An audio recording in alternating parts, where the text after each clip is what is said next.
रायपुर नए सीएम के नाम को लेकर बड़ा खुलासा। मुख्यमंत्री के चेहरे को लेकर पूर्व मुख्यमंत्री रमन सिंह ने कहा कि पार्टी जो भी जिम्मेदारी मुझे देगी वो पूरा करूंगा। रायपुर 4 दिसंबर 2030 प्रदेश की जनता ने राज्य का भविष्य अगले 5 सालों के लिए बीजेपी को सौंप दिया है। प्रदेश के बीजेपी नेता खुश हैं। सभी नतीजों के बाद ये सवाल ही पूछा जाने लगा कि प्रदेश में बीजेपी सीएम किसे बनाएगी। इस पर रमन सिंह ने प्रतिक्रिया दी है। उन्होंने कहा कि सीएम कौन बनेगा इसका फैसला पार्टी करेगी। छत्तीसगढ़ में 3 दिसंबर को चुनावी नतीजे आ गए। भारतीय जनता पार्टी ने प्रदेश में वापसी की है। प्रदेश में बीजेपी को 55 सीटें और कांग्रेस को 35 सीटों पर जीत हासिल हुई है। रमन सिंह ने कहा, जो भ्रष्टाचार कांग्रेस राज में हुआ है उसकी जांच की जाएगी। 2-3 दिन में विधायक दल का नेता चुनने की प्रक्रिया पूरी हो जाएगी। राज्य में पार्टी की जीत के बाद मुख्यमंत्री के चेहरे को लेकर पूर्व मुख्यमंत्री रमन सिंह ने कहा कि पार्टी जो भी जिम्मेदारी मुझे देगी वो पूरा करूंगा। जो पार्टी की प्रक्रिया है विधायक दल का नेता चुनने की, वो 2-3 दिन में पूरी हो जाएगी और ज़्यादा समय सरकार बनाने में नहीं लगेगा। कांग्रेस के वक्त जो भी भ्रष्टाचार हुआ उसकी जांच सरकार बनने के बाद की जाएगी। कांग्रेस के कुशासन का अंत हुआ है।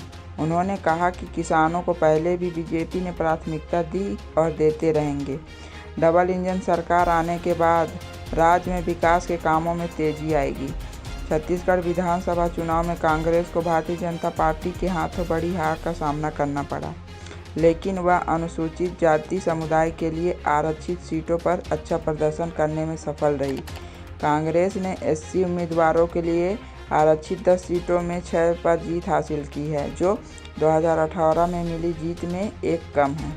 राज्य में 2018 में चुनाव में कांग्रेस ने 10 एससी सीटों में से 7 सीटें हासिल की थी, जबकि बीजेपी 2 और बहुजन समाज पार्टी को 1 सीट मिली थी। इस बार कांग्रेस ने 6 सीटें सारंगढ़, मस्तूरी, पामगढ़, सरायपाली, बिलाईगढ़ और डोंगरगढ़ जीती है। इन 6 सीटों में से मस्तूरी और पामगढ़ ऐसी सीट है जो 2018 में बीजेपी और बसपा के पास थी। सारंगढ़ में कांग्रेस ने अपने मौजूदा विधायक उत्तरी गणपत जांगड़े को मैदान में उतारा था, जिन्होंने बीजेपी की शिवकुमारी चौहान को 29,695 वोट के अंतर से हराया। कांग्रेस ने सरायपाली, बिलाईगढ़ और डोंगरगढ़ क्षेत्रों में अपने मौजूदा विधायकों को टिकट देने से इनकार कर दिया था और नए महिला चेहरों चतुरी नंद, कविता प्राण लहरे और हर्षिता स्वामी बघेल को मैदान में उतारा था, जो जीतने में सफल रहीं। कैबिनेट की पहली बैठक से ही घोषणा को पूरा करने की होगी शुरुआत। पूर्व मुख्यमंत्री डॉक्टर रमन सिंह ने कहा कि छत्तीसगढ़ में भाजपा की बड़ी जीत के बाद अब चुनाव के दौरान जारी किए गए घोषणा पत्र और मोदी की गारंटी के तहत किए गए वादों को पूरा करने की चुनौती होगी। उन्होंने कहा कि घोषणा पत्र में किए गए वादों को पूरा करने की शुरुआत पहली कैबिनेट से ही करनी होगी। नवनिर्वाचन विधायक बीजेपी दफ्तर पहुंचे।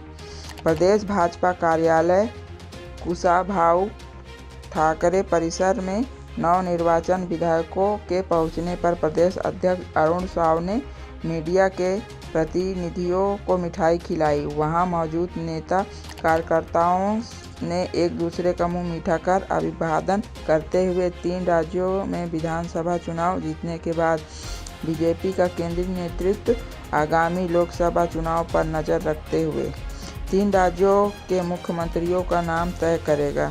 सोशल इंजीनियरिंग और जातीय समीकरण को ध्यान में रखते हुए 2 उप मुख्यमंत्रियों की नियुक्ति पर भी विचार किया जाएगा। धन्यवाद।